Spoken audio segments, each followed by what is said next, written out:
無懼世事變改，還是越難越愛。嗱，寵物小精靈呢款 game 呢，我相信在座各位喺細個嗰陣都玩過噶啦。但係我估唔到我人越大個，居然越沉迷呢款 game，甚至想成為一個喺越南胡志明最強嘅 Pokemon 訓練師。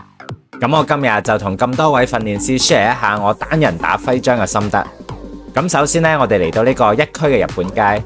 由於 Cherry 道場係第一個道場啊，入邊有大量嘅 Pokemon 可以挑戰同練級。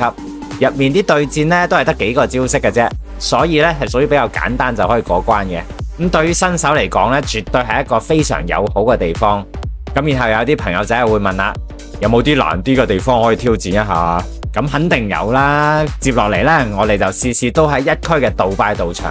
咁成個道場呢個場景都升撚晒級，打怪嘅地方仲要唔止1到2個，甚至可以多隻 Pokemon 同時挑戰。不過對於已經攞到 Cherry 徽章嘅朋友嚟講，杜拜道場肯定就不在話下啦。